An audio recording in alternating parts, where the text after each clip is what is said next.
Hello friends, welcome to my channel. Friends, ನಾವಿವತ್ತು ನೀವಿರೋ ಸಿಚುವೇಷನಲ್ಲಿ next ಯಾವ ಸ್ಟೆಪ್ಸ್ ತೊಗೊಂಡ್ರೆ ನಿಮ್ಮ ಲೈಫಲ್ಲಿ ನಿಮಗೆ ಬೆಟರ್ ಫೀಲ್ ಆಗ್ಬೋದು, what's next in your life ಅಂತ ನೋಡೋಣ ಫ್ರೆಂಡ್ಸ್. ಸೊ ನಿಮ್ಗೇನು ಅಡ್ವೈಸ್ ಇದೆ, ಗೈಡೆನ್ಸ್ ಇದೆ ಅಂತ ನೋಡೋಣ.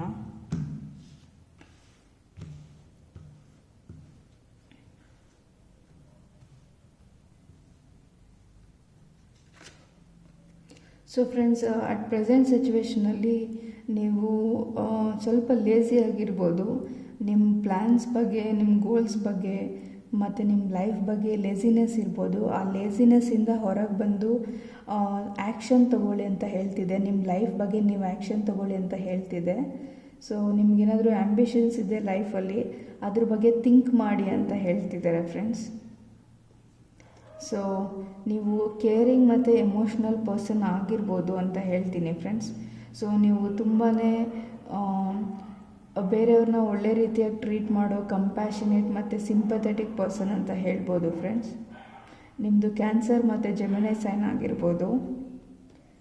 ಸೊ ನಿಮ್ಮ ಕೇರಿಂಗ್ ಮತ್ತು ಎಮೋಷ್ನಲ್ಲು ಆಗಿರೋದ್ರಿಂದ ಕೆಲವೊಂದು ಪರ್ಸನ್ಸು, ಕೆಲವೊಂದು ಸಿಚುವೇಶನ್ಸು ನಿಮ್ಮ ಲೈಫ್ನ ಟೇಕನ್ ಫಾರ್ ಗ್ರಾಂಟೆಡ್ ಆಗಿ ತೊಗೊಂಡಿರ್ಬೋದು, ಹರ್ಟ್ ಮಾಡಿರ್ಬೋದು ನಿಮಗೆ ಅಂತ ಹೇಳ್ತೀನಿ. ಬಟ್ ಆ ಹರ್ಟಿಂದ ಮೂವ್ ಆನ್ ಆಗೋದಕ್ಕೆ ಟ್ರೈ ಮಾಡಿ. ನಿಮ್ಮಲ್ಲಿ ಆ ಸ್ಟ್ರೆಂತ್ ಇದೆ ಅಂತ ಯೂನಿವರ್ಸ್ ಹೇಳ್ತಿದ್ದಾರೆ ಫ್ರೆಂಡ್ಸ್. ನೀವು ಇಲ್ಲಿ ನೋಡ್ಬೋದು, ಈ ಪರ್ಸನ್ ಮೂವ್ ಆನ್ ಆಗ್ತಿದ್ದಾರೆ ಈ ಸಿಚುವೇಷನಿಂದ. ಸೊ ಯಾವುದೋ ಒಂದು ಸಿಚುವೇಷನಲ್ಲಿ ಮೇ ಬಿ ನೀವೀಗ ಮೂವ್ ಆನ್ ಆಗಬೇಕಾಗಿ ಬರ್ಬೋದು ಫ್ರೆಂಡ್ಸ್. ಸೊ ಕರೇಜಿಯಸ್ ಆಗಿರಿ ಅಂತ ಹೇಳ್ತೀನಿ. ಸೊ ಈಗ ಪ್ರೆಸೆಂಟಲ್ಲಿ ನೀವು ನಿಮ್ಮ ಫೈನಾನ್ಸಸ್ ಬಗ್ಗೆ ಗಮನ ಕೊಡಿ ಅಂತ ಹೇಳ್ತೀನಿ ಫ್ರೆಂಡ್ಸ್.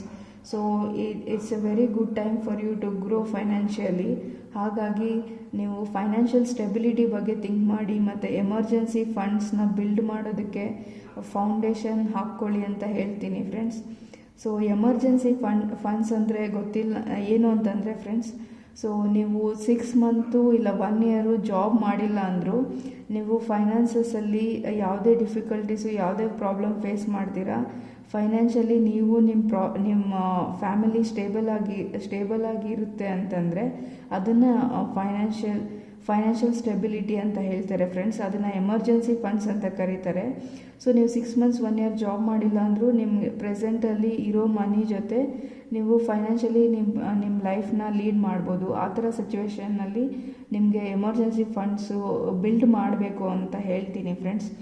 ಸೊ ಅದ್ರ ಬಗ್ಗೆ ಸ್ವಲ್ಪ ಗಮನ ಕೊಡಿ ಅಂತ ಹೇಳ್ತೀನಿ. ನೀವು ಆಲ್ರೆಡಿ ಎಮರ್ಜೆನ್ಸಿ ಫಂಡ್ಸ್ನ ಬಿಲ್ಡ್ ಮಾಡಿಲ್ಲ ಅಂತಂದರೆ, so it is a good time ನಾವು for to establish financial stability ಅಂತ ಹೇಳ್ತೀನಿ ಫ್ರೆಂಡ್ಸ್. ಸೊ ಜಸ್ಟಿಸ್ ಕಾರ್ಡ್ ಬಂದಿದೆ ಫ್ರೆಂಡ್ಸ್. ಇದು ಫೇರ್ನೆಸ್ಸು ಮತ್ತು ಲಾನ ರೆಪ್ರೆಸೆಂಟ್ ಮಾಡುತ್ತೆ. ಸೊ ನಿಮ್ಮ ಲೈಫಲ್ಲಿ ಏನಾದರೂ ಲೀಗಲ್ ಮ್ಯಾಟರ್ಸ್ ರಿಲೇಟೆಡ್ ಪ್ರಾಬ್ಲಮ್ಸ್ ಇದ್ದರೆ, ಇಲ್ಲ ಮ್ಯಾರೇಜ್ ಕಾಂಟ್ರಾಕ್ಟ್ ರಿಲೇಟೆಡ್ ಏನಾದರೂ ಪ್ರಾಬ್ಲಮ್ಸ್ ಇದ್ದರೆ ಆ ಪ್ರಾಬ್ಲಮ್ಸು ಸಾಲ್ವ್ ಆಗ್ತಿದೆ ಅಂತ ಹೇಳ್ಬೋದು ಫ್ರೆಂಡ್ಸ್. ಸೊ ಪೆಂಟಕಲ್ಸ್ ಬ್ಲೆಸ್ಸಿಂಗ್ ಇದೆ ಫ್ರೆಂಡ್ಸ್. ಸೊ ಫೈನಾನ್ಸಸ್ ರಿಲೇಟೆಡು ನಿಮಗೆ ಲೈಫಲ್ಲಿ ನೀವು ಆಪರ್ಚುನಿಟೀಸ್ ಬರ್ಬೋದು. ಇಲ್ಲ ನೀವು ಪಾರ್ಟ್ ಟೈಮ್ ಮಾಡಿ ನಿಮ್ಮ ಜಾಬ್ ಜೊತೆಗೇ ನಿಮ್ಮ ಫೈನಾನ್ಸಸ್ನ ಹೆಂಗೆ ಇಂಪ್ರೂವ್ ಮಾಡ್ಕೊಬೋದು ಅಂತ ಆಪರ್ಚುನಿಟೀಸ್ ಸಿಗ್ಬೋದು ನಿಮಗೆ ಅಂತ ಹೇಳ್ತೀನಿ ಫ್ರೆಂಡ್ಸ್. ಸೊ ನಿಮ್ಮ ಲೈಫಲ್ಲಿ ನೀವು ನೆಕ್ಸ್ಟು ಏನು ಮಾಡ್ಬೋದು ಅಂತಂದರೆ, ನಿಮ್ಮ ಫೈನಾನ್ಷಿಯಲಿ ಸ್ಟ್ರಾಂಗ್ ಆಗೋಕ್ಕೆ ಟ್ರೈ ಮಾಡಬೇಕು ಫ್ರೆಂಡ್ಸ್. ಲೇಸಿನೆಸ್ ಇದ್ದರೆ ಆ ಲೇಸಿನೆಸ್ಸಿಂದ ಹೊರಗೆ ಬಂದು ಲೈಫಲ್ಲಿ ಆ್ಯಕ್ಷನ್ ತೊಗೊಳ್ಳಿ ಅಂತ ಹೇಳ್ತೀನಿ. ನಿಮ್ಗೇನಾದರೂ ಆ್ಯಂಬಿಷನ್ ಇದ್ದರೆ ಅದ್ರ ಮೇಲೆ ವರ್ಕ್ ಮಾಡಿ ಫ್ರೆಂಡ್ಸ್. ಸೊ ನೀವು ತುಂಬಾ ಕೇರಿಂಗ್ ಎಮೋಷ್ನಲ್ ಪರ್ಸನ್ ಆಗಿರ್ಬೋದು ಫ್ರೆಂಡ್ಸ್. ಸೊ ಸಿಂಪಥೆಟಿಕ್ ಮತ್ತು ಕಂಪ್ಯಾಷನ್ ಪರ್ಸನ್ ಆಗಿರ್ಬೋದು. ನೀವು ಒಳ್ಳೆಯವ್ರನ್ನ ತುಂಬಾ ಒಳ್ಳೆ ರೀತಿಯಲ್ಲಿ ಟ್ರೀಟ್ ಮಾಡೋ ಪರ್ಸನ್ ಆಗಿರ್ಬೋದು. ನಿಮಗೆ ಅದರಿಂದ ಯಾರಾದರೂ ನಿಮ್ಮನ್ನ ಟೇಕನ್ ಫಾರ್ ಗ್ರಾಂಟೆಡ್ ತೊಗೊಂಡು ನಿಮ್ಗೆ ಹರ್ಟ್ ಮಾಡಿರೋ ಚಾನ್ಸಸ್ ಇರುತ್ತೆ ಪಾಸ್ಟಲ್ಲಿ. ಸೊ ಆ ಪಾಸ್ಟಿಂದ ಮೂವ್ ಆನ್ ಆಗಿ ಲೇಸಿ ಲೈಫಿಂದ ಹೊರಗೆ ಬನ್ನಿ ಅಂತ ಹೇಳ್ತೀನಿ ಫ್ರೆಂಡ್ಸ್. ನಿಮ್ಮದು ಪೈಸಿಸ್ ಸೈನ್ ಆಗಿರ್ಬೋದು, ಇಲ್ಲ ಕ್ಯಾನ್ಸರ್ ಜೆಮಿನಿ ಆಗಿರ್ಬೋದು ಅಂತ ಹೇಳ್ತೀನಿ. ಸೊ ಫೈನಾನ್ಸಸ್ನ ಬಿಲ್ಡ್ ಮಾಡಿ ಅಂತ ಹೇಳ್ತೀನಿ ಫ್ರೆಂಡ್ಸ್. ಸೊ ಫೈನಾನ್ಷಿಯಲಿ ನೀವು ಗ್ರೋ ಆಗೋದಕ್ಕೆ ತುಂಬ ಒಳ್ಳೆ ಆಪರ್ಚುನಿಟೀಸ್ ಇದೆ ನಿಮ್ಮ ಲೈಫಲ್ಲಿ. ಸೊ ಫೈನಾನ್ಸಸಲ್ಲಿ ನೀವು ನಿಮ್ಮ ಪಾಸ್ಟಲ್ಲಿ ಇಲ್ಲ ರೀಸೆಂಟಲ್ಲಿ ಏನಾದರೂ ಪ್ರಾಬ್ಲಮ್ಸ್ ಫೇಸ್ ಮಾಡ್ತಿರ್ಬೋದು. ಹಾಗಾಗಿ ಈ ಟೈಮಲ್ಲಿ ನಿಮ್ಮ ಫೈನಾನ್ಷಿಯಲಿ ಸ್ಟೇಬಲ್ ಆಗಿರೋದು ಎಷ್ಟು ಇಂಪಾರ್ಟೆಂಟು ಅಂತ ನಿಮ್ಮ ಲೈಫಲ್ಲಿ ನಿಮ್ಗೆ ಅನಿಸಿರ್ಬೋದು ಫ್ರೆಂಡ್ಸ್. ಸೊ ಅದನ್ನು ಫೈನಾನ್ಸಸ್ನ ಬಿಲ್ಡ್ ಮಾಡ್ಕೊಳಕ್ಕೆ ಯೂನಿವರ್ಸ್ ನಿಮ್ಗೊಂದು ಆಪರ್ಚುನಿಟಿ ಕೊಡ್ತಿದ್ದಾರೆ. ಸೊ ಅದ್ರ ಬಗ್ಗೆ ವರ್ಕ್ ಮಾಡಿ ಅಂತ ಹೇಳ್ತೀನಿ ಫ್ರೆಂಡ್ಸ್. ಲೀಗಲ್ ಮ್ಯಾಟರ್ಸ್ ಏನಾದರೂ ಇದ್ದರೆ ಅದು ಒಳ್ಳೆ ರೀತಿಯಲ್ಲಿ ಸಾಲ್ವ್ ಆಗೋ ಚಾನ್ಸಸ್ ಇರುತ್ತೆ. ಸೊ ಫೈನಾನ್ಸಸ್ ರಿಲೇಟಾಗಿ 2 ಕಾರ್ಡ್ ಬಂದಿದೆ ಫ್ರೆಂಡ್ಸ್. ಸೊ ಅಟ್ ಪ್ರೆಸೆಂಟಲ್ಲಿ what you have to do ಅಂತಂದರೆ ಫೈನಾನ್ಸಸ್ ಬಗ್ಗೆ ಫೋಕಸ್ ಮಾಡಿ ಅಂತ ಹೇಳ್ತೀನಿ friends. So what to do next in life ಅಂದರೆ ಫೈನಾನ್ಸಸ್ ಬಗ್ಗೆ ವರ್ಕ್ ಮಾಡಿ ಅಂತ ಹೇಳ್ತೀನಿ. ಸ್ವಲ್ಪ ಲೇಸಿನೆಸ್ಸಿಂದ ಹೊರಗೆ ಬಂದು ಲೈಫಲ್ಲಿ ಆ್ಯಕ್ಷನ್ ತೊಗೊಳೋದನ್ನ ಕಲೀರಿ ಅಂತ ಹೇಳ್ತೀನಿ ಫ್ರೆಂಡ್ಸ್.